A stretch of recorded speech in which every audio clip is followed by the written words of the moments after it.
Thank you very much, Peter. Thank you, Dr. Rubash. Pleasure to be here. The only thing that's difficult for me is to come to Boston when the Stanley Cup is here. So, but now very happy to be here. And over the years, we've had a few fellows from your program, and I gotta say, I see Boyan Zorek back there, outstanding training, and very happy to have them with us over the years. So I'll just start with some disclosures. Our institute receive funding from benefiters, but for this company, I also receive some royalties from IPs from Smith & Nephew and other companies.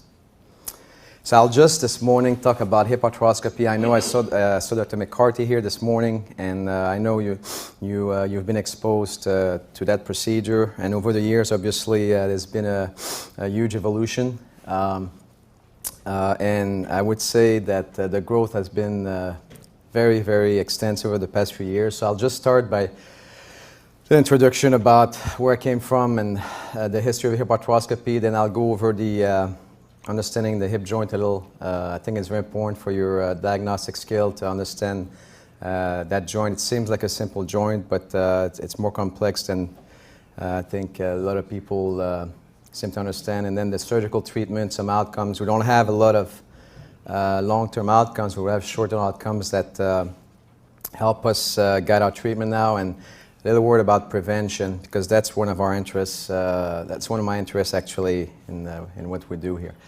So as I said, there's a big evolution. I just put that there to show that the cup was not in Boston for a while. So, but I just showed that, like, how it's amazing how it started. Its infancy, hip arthroscopy was very small, and then over the years now, I think in the field of not only sports medicine but general orthopedics, it's growing phenomenally. So in 2000, there was approximately 5,000 cases worldwide, and the project in 2012 worldwide is going to be over 150,000, 75,000 in the US and 75,000 in the rest of the world. I came from McMaster, where evidence-based medicine was very important in our training. Dr. Sackett was there, and while I was there, actually, I had a chance of coming here for 4 months, spent some time with Dr. Harris and others here. But I just put that there because I think evidence-based medicine is very important, especially for that when you have a field that's evolving rapidly like this. I think we have to prove our procedure, prove our treatment, and work on outcomes. So I started doing my first hip scope. Actually, was in '93. I was still in training, and I remember I was. Our attending wanted us to do a hip replacement on this gentleman, and by chest X-ray actually, looked like he had something going on in his lung. So he ended up having tuberculosis, miliary TB. So we were concerned about his hip. So we said, well, why don't we scope the hip and take a biopsy? And sure enough, he had TB in his hip. So we treated him for a year. My attending waited a couple of years for me to come back and finally do the hip replacement on him. So I didn't escape that patient, but ended up doing well. But over the years, now we have over 5,000 hip scopes. I've done a lot of them over the past 6.5 years in Vail. Now my practice has evolved a lot in the athletic population. Not only athletic population, but a lot of the pathology we see in the active people. And I started really getting involved more in this procedure. I got to give credit to Dr. Freddie Fu in Pittsburgh, actually, who called me up one day and asked me to move to Pittsburgh. And he really helped me start the first fellowship dedicated to hip arthroscopy in Pittsburgh. And when I was there, we trained 5 fellows. And then after that, we moved. My family and I moved to Vail. And now we have a sports, joint the fellowship I had in Pittsburgh with Dr. Steadman, and now we have, I'm part of the sports medicine fellowship, and over the years now we've trained over close to 50 person in the skills of hip arthroscopy. So I think education is a big part of the growth, and I gotta congratulate a lot of the companies actually, especially I see people from I don't want to be biased, but some people from Smith & Nephew here that put a lot of effort to really educate surgeons in that field, which I thought was money well spent. So hip arthroscopy actually is nothing really new. Berman first introduced it in 1931. And then over the years in North America, Gross started treating some DDH patient with hip arthroscopy in 77. And then Dr. Einar Eriksson in 86 wrote an article, Diagnostic and Operative Arthroscopy of the Hip. And in his conclusion, he felt that it was possible to predictably remove loose bodies and remove some synovium with a shaver, which was a big breakthrough at the time. And he felt that that procedure obviously had less time, people were spending less time in the operating room, in the hospital, and set them up well for rehab. So over the next 8 years, there were some pioneers, pioneer article, Glick, Fritsch, Dvorak, obviously Rick Villar, I see Dr. McCarty here. These were all pioneers that helped this procedure evolve. But I like this slide because truly what we do today in 2011, a lot of it actually is nothing new, because Smith Peterson wrote an article in 1936, and I'm sure a lot of you have seen this, where he basically was doing an open procedure that's similar to what we do today arthroscopically, especially in the pincer part of the impingement. We basically go between the two heads of the rectus, and if you look at these pictures, basically he was doing a calectomy of the acetabular rim, and kind of a, I wouldn't say it's a smooth transition, but he did a calectomy of the head and neck junction like we do today in a CAM operation.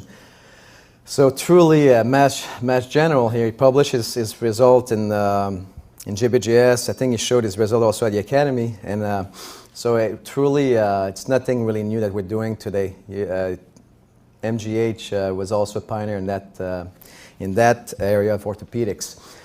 Then Frenchman, Carlios, if you can actually get his thesis, it was published in the Revue de Chirurgie Orthopédique in 58.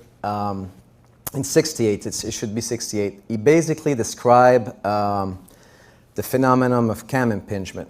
And he was really the first one to use the term CAM, C-A-M-M-E. And basically, his thesis, he just says that there is a deformity that occurs in the epiphysis of the femoral head, where a spur act has not a full doorstop, but as a bump. And then he goes on to say that if you have forceful flexion and internal rotation, there's excessive force at the rim, and it enters the acetabulum that can cause the head to subluxate. So basically, back then, the 60s, he already had an idea that the conflict that we're treating today a lot in arthroscopy is really a dynamic problem. So a lot of people in this room probably have deformity involving the femoral head or acetabulum, but truly not all. Most of us will never have any problem unless we're very active. So I think it's important to understand, even back then they understood that that phenomenon was, that pathology was a dynamic problem. Then you have the British Murray and Duncan that talk about athletic activity in the adolescence as a cause of DJD of the hip. And again, this is something that's FAI being associated with a mobility. And then Lecan, that's a good article I recommend for you to read it. La hanche du sportif, it's in French, you have to brush up on your French, but he also talked about the sportsman's hip, which is also a phenomenon of injuries in athletes associated with deformity. Then I just put that there as far as evolution. Back in the early 2000s, when I started doing more hip arthroscopy, I saw a lot of golfers. And they all had the classic triad: labral pathology, elongation, I would describe as elongation of the iliofemoral ligament, and condyle injury. Remember talking about instability in the hip at the Learning Center in Chicago, and I think the only person who believed me at the time was Joe, Dr. McCarty. He was there, and he I first described the phenomenon of maybe microinstability in the hip, especially in active rotational athletes. And anyways, we'll go on and discuss that later. But the iliofemoral ligament is an important part of the hip joint. And if you do a good exam, you can pick up some subtle changes in microinstability. Dr. McCarty report on 10 elite athlete in core 203, and then Professor Gans, we have to give him a lot of credit. I mean, most of the credit on FAI description and as a cause of hip pain, labral tears, and early osteoarthritis. Now, there's more recent articles about really the understanding of FAI. Like I said, a lot of people who are asymptomatic have FAI changes. And we now know that can be associated with serious degeneration of the labrum and damage to the labrum. And that can lead to early chondral delamination of the rim if you don't treat it in active individual. Then actually, this is a good paper from Dr. Betty. This summer, I believe he showed his work at AOSSM, but basically showing that if you do a good decompression of the impingement, arthroscopically open, you can lead to improved kinematics of the hip joint and improve the range of motion, especially in internal rotation and flexion. And again, it's the idea is to eliminate that conflict between the acetabulum and the head. So again, this is a big part of hip arthroscopy. That's why I spent a lot of time on that, but explaining a little bit about the evolution of FAI as well. And again, intervention to correct the FAI can lead to improved pattern of gait as well. So the hip joint is really not that complex. It's a ball and socket joint, as opposed to the knee where you have a lot of ligamentous structure that help with the stability. So intrinsically, the bone anatomy of the hip joint allows you to have good stability. And again, the chondral anatomy is not that complicated. It's basically the femoral head is entirely covered with articular cartilage except in the fovea.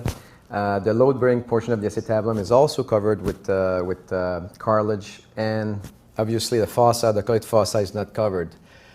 So the thickness of the cartilage in the hip, especially at the rim, is more abundant. But you can see that what we're treating in hip arthroscopy actually is at the chondrolabral junction at the acetabular rim anterior superiorly. So, but what we see sometimes, we see these big chondral flap, and it's a very difficult problem for us, especially with young 18-year-old active individual. And you can see, you can try to, based on the thickness, you can try to re-put it there with fibrin glue or other technique. But truly, once the cartilage peels off from the impingement, it's a very difficult problem to treat arthroscopically, and you know, hopefully hope for a good outcome. The important thing about the hip, I think, and what we do in hip arthroscopy is we try to stabilize the chondrolabral junction. And the labrum is a triangular fibrocartilage.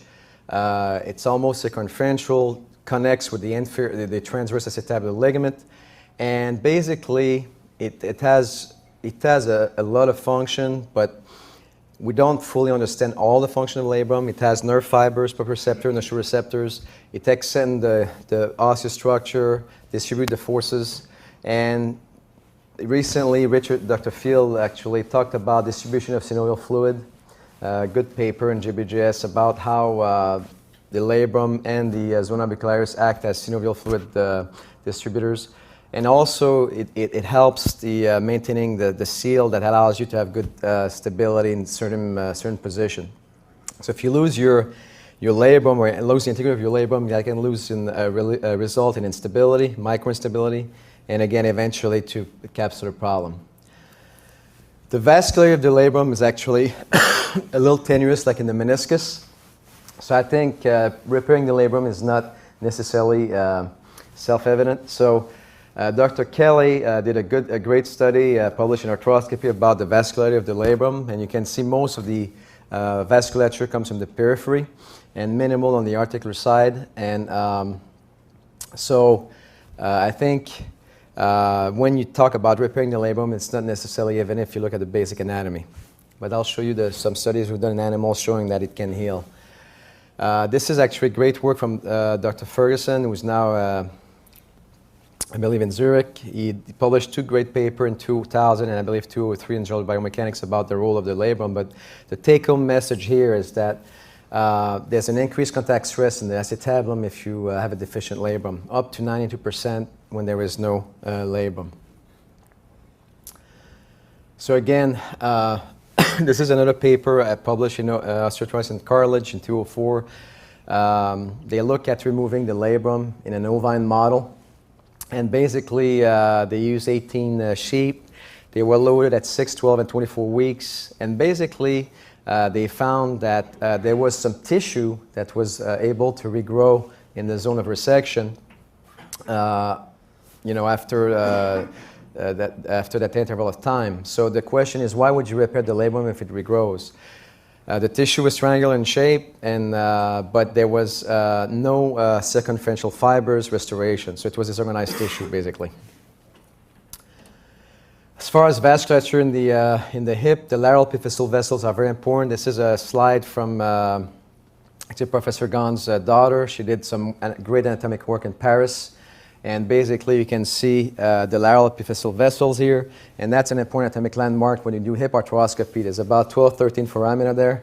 So when you do your resection, you have to always be aware of the entry point, the foramina there, especially the most lateral points. So if you generally injure one, it's maybe not a big problem, but you have to be aware of that because that can be a potential source of avascular necrosis. And this is a picture at arthroscopy of your lateral epiphyseal vessel. So you can see, you can easily, most of the time you can visualize them very well. There are two vessels. And again, when you do our resection, this is a left hip. We usually start proximal. And that's my 12 o'clock position. So I always try to go all the way there for my resection. The ligamentous anatomy, I think I just want to emphasize the importance of the iliofemoral ligament. It's a very strong ligament, one of the strongest in the body. The origin is the anterior iliac spine, and then inserted distally in the anterothoracic line. But the importance of this when you do hip arthroscopy is that it's a good landmark. When I do my capsulotomy anyway, I try to stop at the lateral band of the iliofemoral ligament because I don't want to transect it, especially in an active individual. If I have a patient who's arthritic, which usually we don't do arthroscopy on this patient, I guess you can transect it and release it, do capsular release like we're doing the shoulder with arthritic shoulders. But truly, if you have an active individual, we try to preserve the iliofemoral ligament. And I'll show you some studies that supports that. And the pubofemoral ligament also has an important role as well for stability. As far as the ligament teres, again, Dr. Rick Villar has some interest in that, and also it might act as a secondary stabilizer of external rotation and extension in certain individuals with hypermobility. The musculature, I think, in the hip joint are extremely important. When you examine a patient, yes, you look for clicks and mechanical symptoms of the interarticular pathology, but truly the hip, most of the symptomatic patients that we see have a lot of musculotendinous problem in the periarticular space. So your antagonists and agonists, muscle flexor extensors, rotators are very important to understand. And also, especially when you do your surgery and you think about your rehab, I think it's important to understand the various 27 musculotendinous junctions around the hip, especially the flexor extensor muscular group. We see a lot of associated adductor injury, longus and magnus, with labral pathology. And again, we don't treat them surgically. I know Dr. Gill here has a lot of experience with adductor release in his athletes. Our philosophy is that we try to treat the interarticular pathology first, and then stay conservative with the periarticular soft tissue, and then if it doesn't resolve, we go ahead and do a procedure. So I think in hip arthroscopy, when we approach a patient for selection, we're always going to keep in mind when examining our patient the FAI concepts, so deviation from normal bone anatomy. We'll always try to stay aware of the instability, microinstability in an active individual with traditional sports. We look for condyle injury, labral injury, again, periarticular soft tissue, and we look obviously for decreased range of motion, especially from side to side. So the hip joint, it's unlike the shoulder, it's not that much unlike the shoulder. Of course, it's more restricted in motion, but can be involved with a lot of mobility, especially in the female population involved with ballet or gymnastic or figure skating. They get in position that most of us cannot get in. So you can see if there's any deviation from the normal bony anatomy, you can have abnormal conflict between the osseous structure causing some problem to the labrum and cartilage. As far as stability, I think this is a paper we just published in AJSM. And I think this is, obviously this is an in vitro paper, but I think the importance of this paper is we kind of support the concept that if we do a hip arthroscopy, especially now with the camera section and impingement surgery, a lot of people do a large capsulectomy.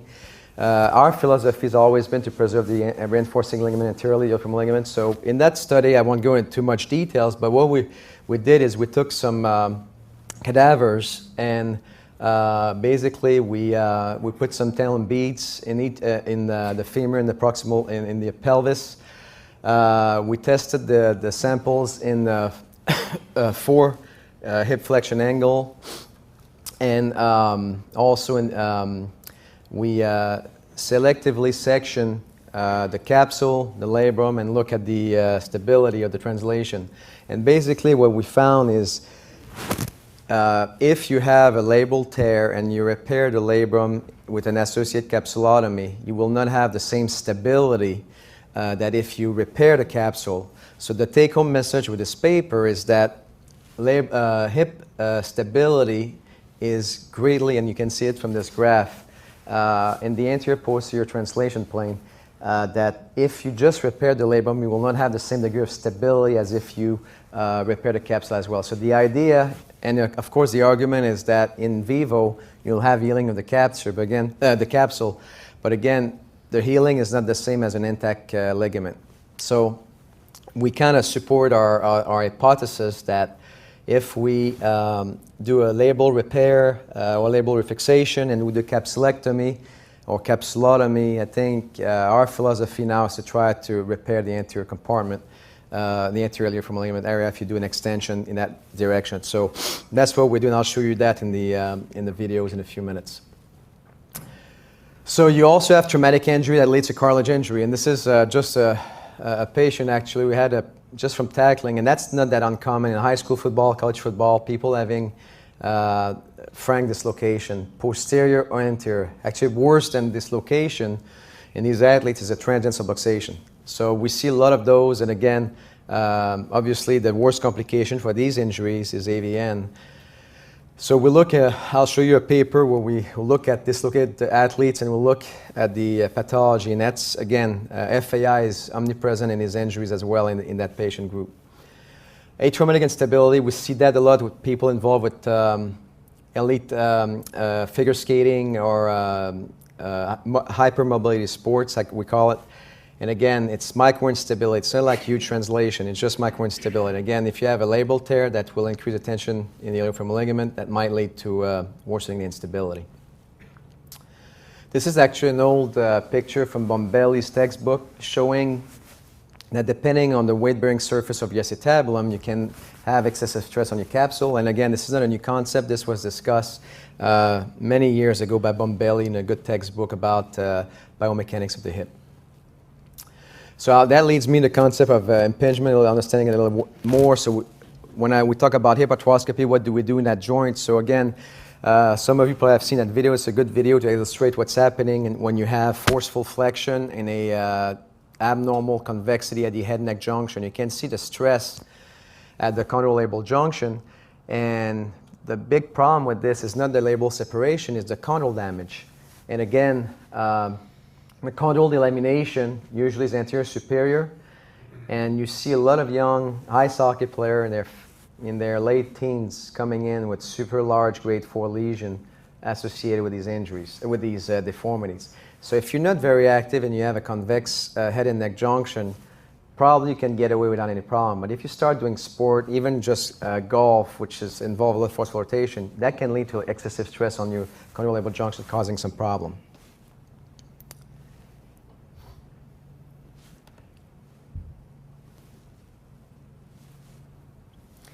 A pincer mechanism is a little different. It's overcoverage of the acetabular rim. Again, it's a different mechanism of conflict. You have the neck compressing the labrum because of the overcoverage prematurely, and it's a different mechanism. You just have basically a squeezing effect between the two osteostructure, and over time, if you have a patient who does a lot of hyperflexion activities, that can lead to a contre-coup lesion posterior inferiorly, causing grade 3-4 lesion.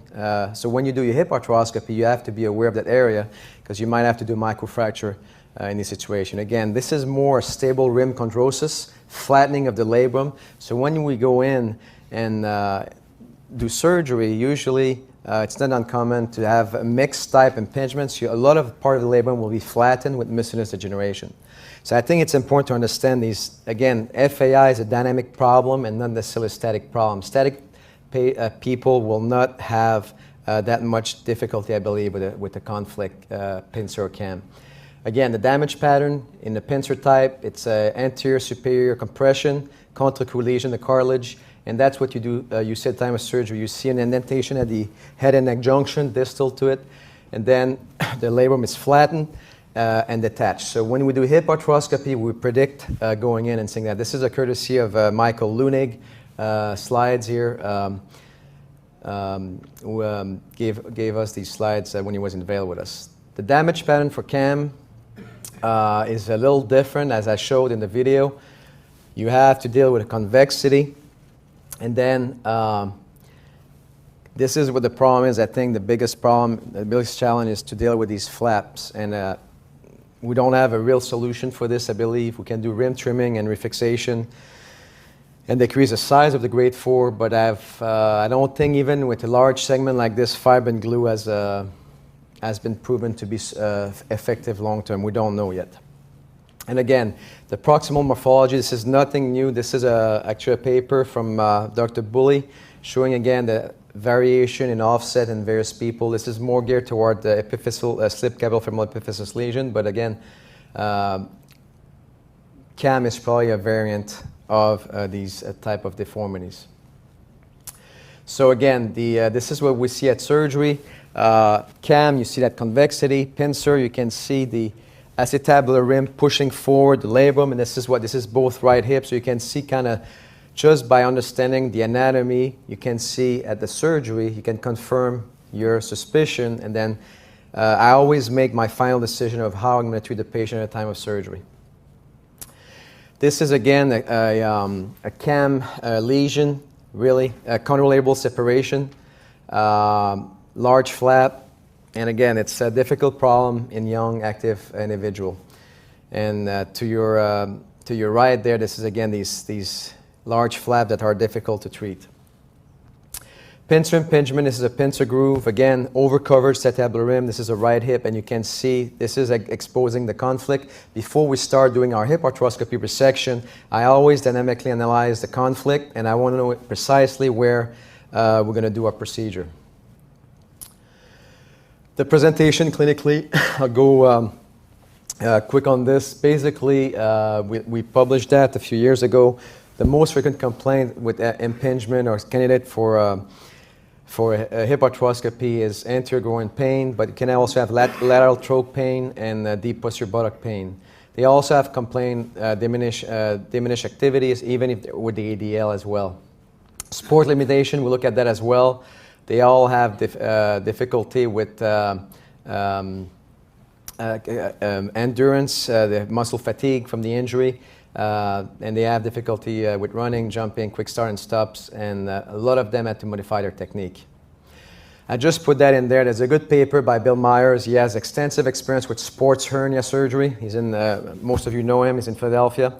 But his failure in sports hernia surgery were due to, a lot of them were due to labral pathology. So again, a lot of patients have periarticular problem above the inguinal ligament, sports hernia, but often it will exist together. So one doesn't exclude the other.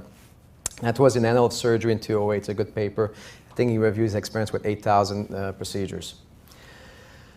So this is a paper we published in the American Journal of Sports Medicine, the Mayhorn group. Basically, we found the take-home message with this paper was that the surgeon expectation, or what the surgeon thought was important for them, was not significant. Was not the same as the patient expectation. So you have to. We realize that what we see and when we examine a patient, when we take a history, our understanding of the problem is different than the patient understanding.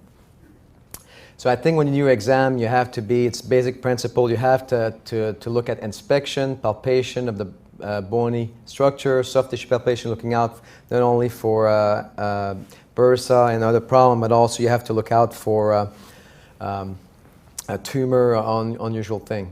Range of motion testing and special tests. So we start usually in the supine position, then we go to lateral position, we look for bony prominence, we palpate in the pubic cleft region, pubic radius region, and then again, the true standard hip exam, I don't think for that kind of patient selection for hip arthroscopy, I think we still have a lot of work to do. But I think we're in the process with the Mayo group of developing a true standard exam that will be consistent with every surgeon. But basically on what's important for us when we select our patient, we'll look for range of motion. And most of these patients with treated pathology will have decreased flexion, decreased abduction, and decreased rotation, both internal and external rotation as well. This is standard impingement test described by Professor Gans. This is a non-specific test, but it's a very sensitive test for intra-articular pathology. So the anterior impingement test is flexion, adduction, and rotation, but also the posterior impingement test, landing the patient on the edge of the table, is very useful. You can pick up lateral impingement with this, and again, you will see that more frequently with pincer type of problem. This is a log roll test. This is actually a pre-op patient who had normal femoral neck version, had a lot of symptom of instability. And you can see on the right, she has no end point rotation. Again, she has baseline normal anteversion. What you're seeing on the other side is post-correction. This is the normal side, but look, she has an end point anteaxial rotation after the correction by hip arthroscopy, where we repaired the labrum and did a capsular treatment. Faber distance, we use that for gauging the superior articular soft tissue tension.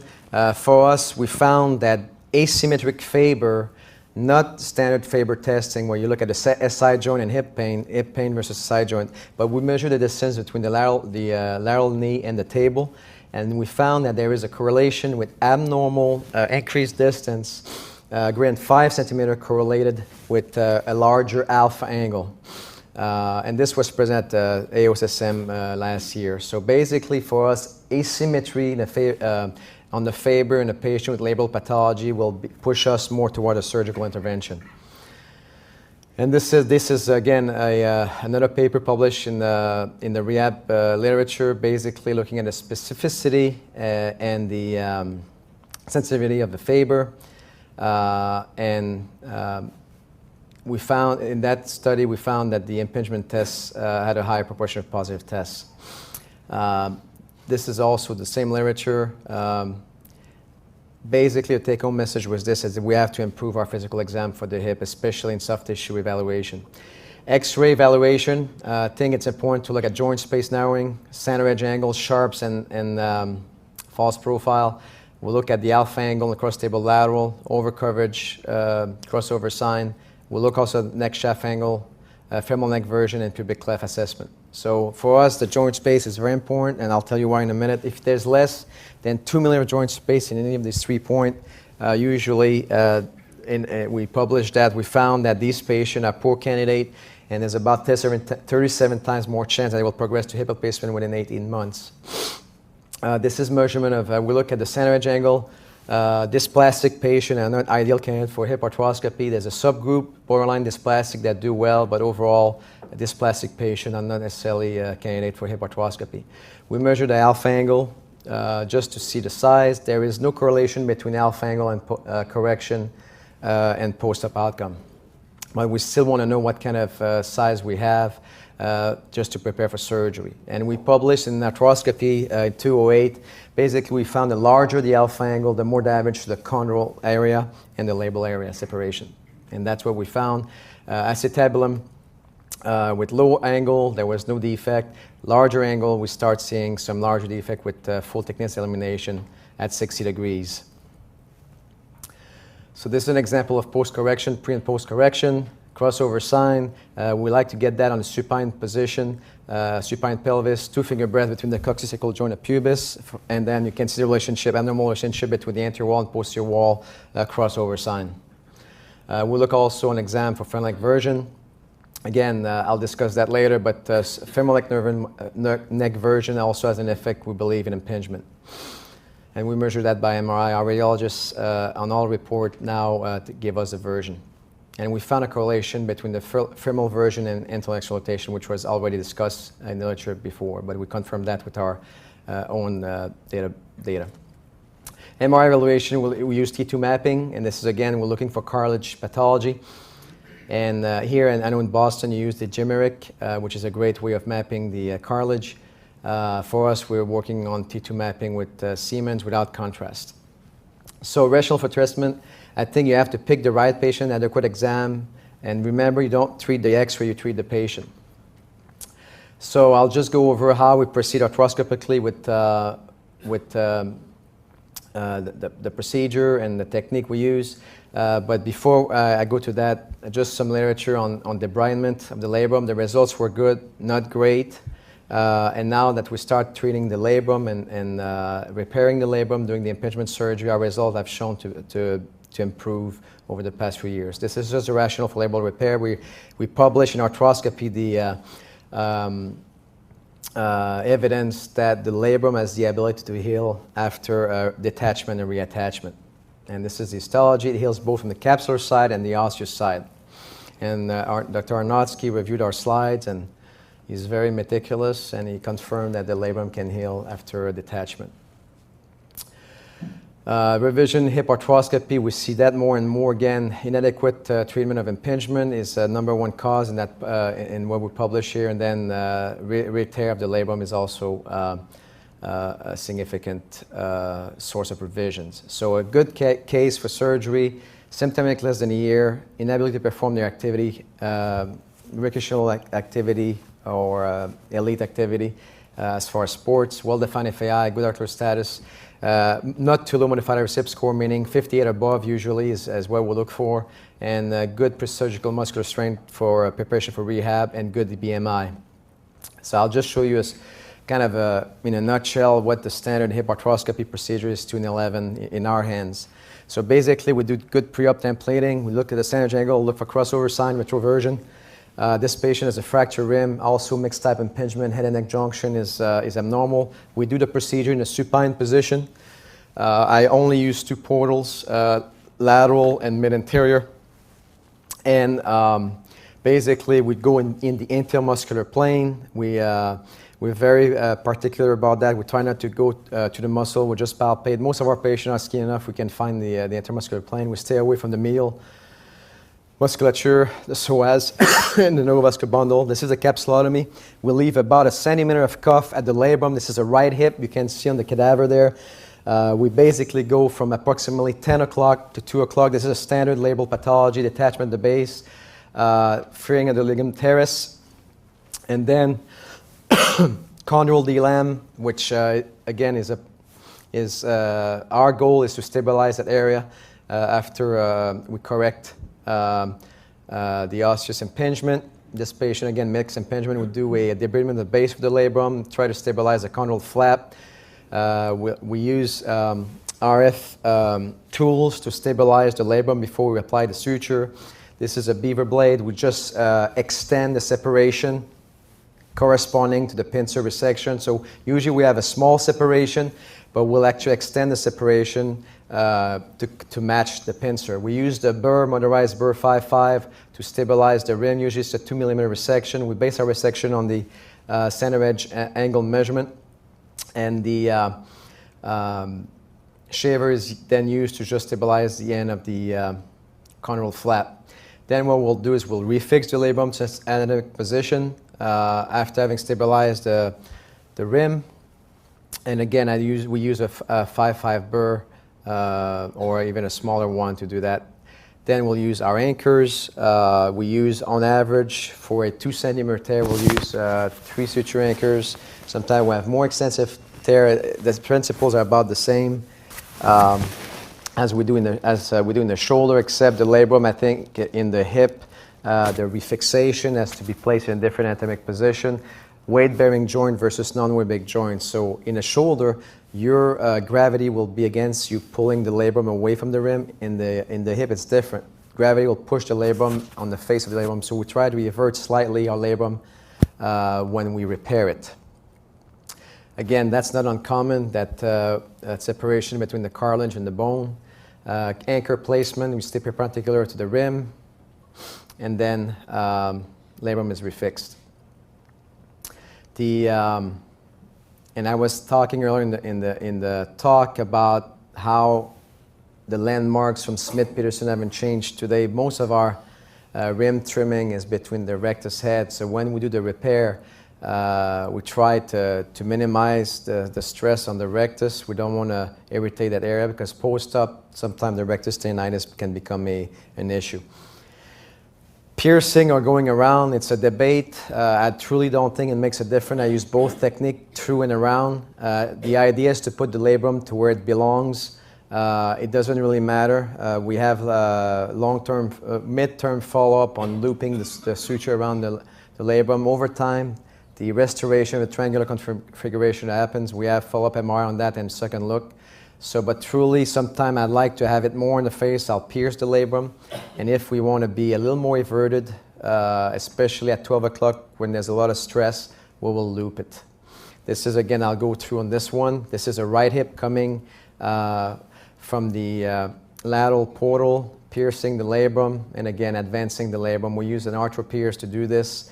The circular longeal fiber of the labrum are very, very, very strong. So most of the time, piercing it is not a big issue, but you have to be careful if you have a mucinous degenerated labrum not to create a iatrogenic separation tear.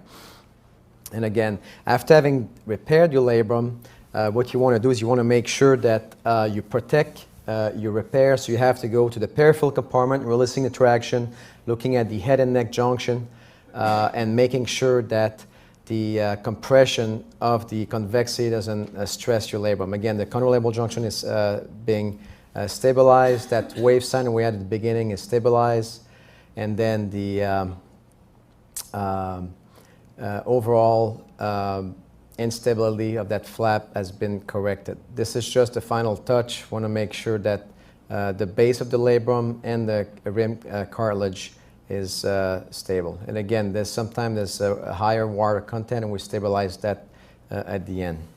And you can see the capsule is intact adjacent to our repair. So we stay lateral to the iliofemoral ligament. If we have to, we'll make a window through, and we will do our work to that. I'm releasing the traction here to check the seal. You want to make sure you have a good seal, and then we will do our resection and correct the convexity. Again, most of the patients we treat are mixed type impingement in arthroscopy, 80%, and we correct both sides most of the time. Sometimes we'll do an indirect correction by doing the pincer only and not addressing the convexity. And that's open to debate, but we've had very good success with that. Again, we stay parallel to the labrum, flex the hip at 45 degrees, and we'll test the hip at the end in the flexion and abduction plane and confirm that we have a full decompression.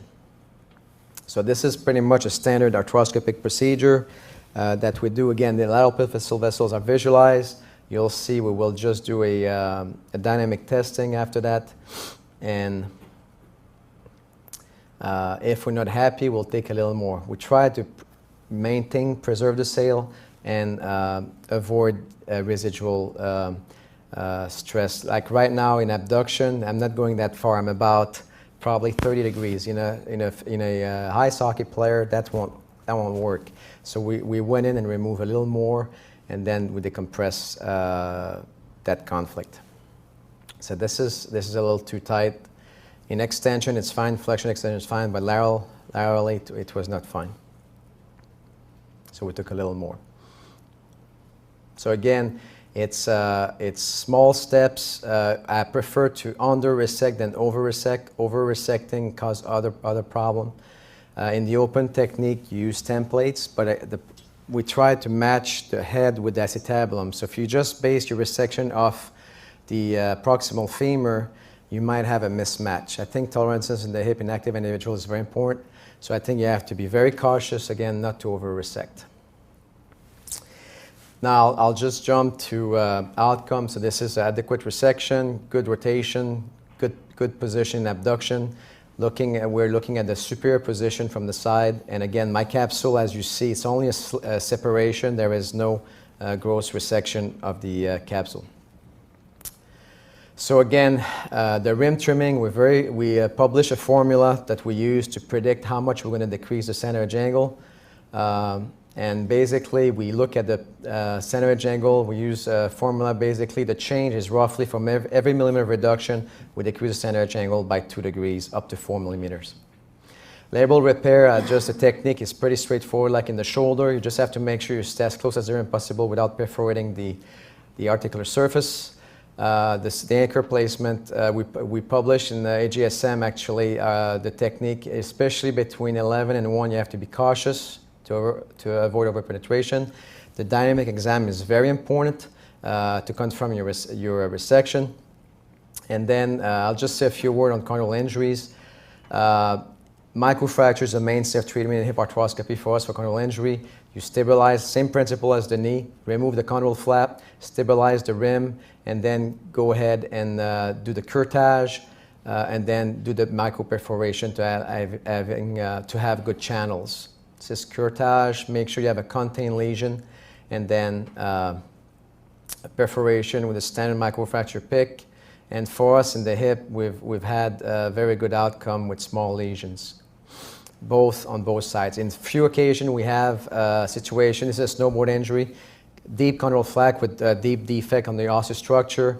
Basically, in that situation, microfracture wouldn't have worked, so we took plugs from the head and neck junction. We just rotated the plugs and did a mosaic-plasty, and that turned out to be very effective. We have a small series of those. We have less than 10, but in this specific patient, it's working out very well.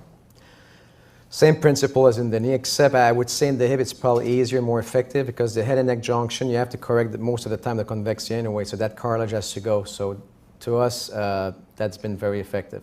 Psoas release, small window through the ilio in the area of the intercapsule. We do that on the traction, and again, very simple technique that's very effective for snapping hips.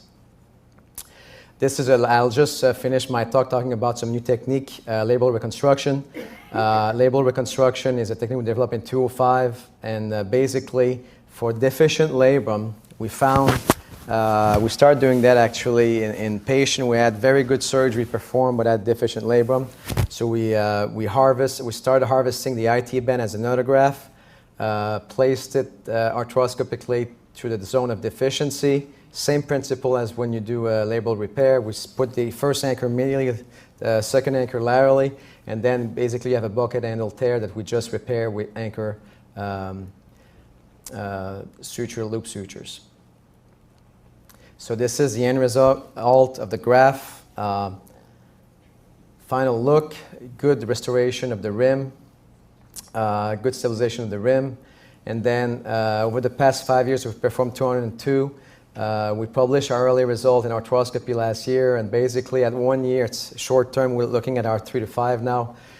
We found that in a selected population, it's effective treatment for a complex problem. Those who underwent hip replacement and advanced arthritis, which is consistent with what we've published before. Satisfaction was 8 out of 10, which is acceptable. The ARISIP score also improved, and all our scores we use have improved as well. So the second look. This is the histology. There's evidence of viable graft with neovasculation and synovial lying. This is 5 months post-op. This is a ligament teres reconstruction. I haven't done many of those, but I can just to show you what we can do arthroscopically. We have a short series of that. Basically, this is an example of a patient with stem pump of true instability, figure skater who has a pistoning of her hip. Basically, went ahead and did a reconstruction. Same principle, use IT band graft, pass it through the femoral neck as a tunnel, stabilize it with an interference screw. Again, when we drill, you have to be careful in the anterior wall because you don't want to perforate. There's some dangerous structure behind the acetabulum, so we use a curette to protect our drilling. And again, we don't go further than 15 millimeters with our drilling. This is the end result, and we only have done 6 of those. Capsular closure at the end, we close our capsule. Want to make sure, again, if I extend my incision to the lateral arm of the ulnar ligament, we'll do a capsular closure, and that holds on. We tested in flexion extension at the end to make sure it's holding up. Outcomes, I'll just want to show you that slide. Currently in the orthopedic literature, there's less than 5% that involve randomized trial. This is overall in orthopedics. So we don't have that much level 1 evidence. But again, we use scores. We developed the HUS score when I was in Pittsburgh. That's the score we use, as well as the non-arthritic hip score, modified iris hip score. And basically, that's what we use now. We're working on different, the ISHA group is working on a new scoring system that hopefully will be accepted universally. This is a review paper they published recently looking at open versus arthroscopic approach to FI treatment. Again, the outcome was equal or better in the arthroscopic approach. There was less complication in the arthroscopic approach. This is a paper we wrote 2 years follow-up with one of your attending here, Dr. Yen, when he was a fellow with us. We found out the average age of that group was 40 years old. Average follow-up was 2.3 years. Basically, what we found is those who did the best were patients with good joint space, good modified iris hip score, not less than 58, and then those who had repairable labrum.